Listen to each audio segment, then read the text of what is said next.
स्वतःच्या मनावर इतका ताबा असायला हवा की परिस्थिती कितीही वाईट असली तरी नेहमी स्वतःबद्दल आणि इतरांबद्दल चांगलाच विचार करता आला पाहिजे. ज्यांचे विचार सरळ असतात त्यांना आयुष्यात कितीही वाकडी वळणे आली तरी काहीच फरक पडत नाही. आयुष्यातील आनंदाचा अर्थ लढाई लढणे नव्हे तर त्या टाळणे होय. कुशलतेने माघार हा सुद्धा स्वतःचा विजय आहे.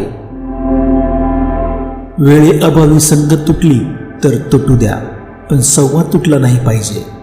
संवाद हा चांगल्या नात्याची रक्तवाहिनी असते. जिथं कोणी समजून घेणार नसतं तिथं स्वतःच समजून घेणं महत्वाचं असतं. वयाचे काहीच देणे घेणे नसते. जिथे विचार जुळतात तिथेच खरी मैत्री होते. निंदा त्यांचीच होते जे परिपूर्ण आणि योग्य असतात. बिनकामी आणि रिकाम्या माणसांचा कोणी विषय सुद्धा काढत नसतं. जीवनातील जी वेळ कठीण असते तीच वेळ वास्तविकदृष्ट्या निर्णायक असते. मन मोकळेपणाने वागणाऱ्या आणि दिलखुलास जगणाऱ्या व्यक्तीच्या बाबतीत जास्त गैरसमज होत असतात. संघर्षाचा काळ हा एकट्यानेच लढावा लागतो. बाकी चांगल्या काळात तर न ओळखणारे सुद्धा ओळख दाखवतात. सोबत किती आहेत हे महत्वाचं नाही, तर अडचणीच्या काळात कोण उभं राहतं हे महत्वाचं आहे.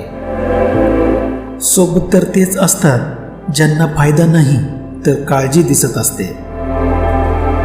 स्वप्न पूर्ण करण्यासाठी जिद्द हवी असते. त्यासाठी परिस्थितीचे कारण सांगत बसू नका.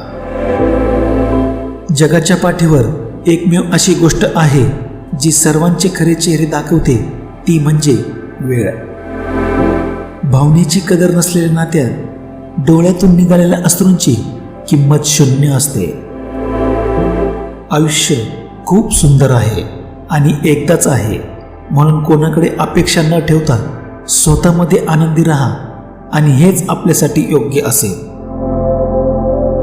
नातं तेच चांगलं असतं ज्याची सुरुवात मनापासून होते, गरजेपासून नाही.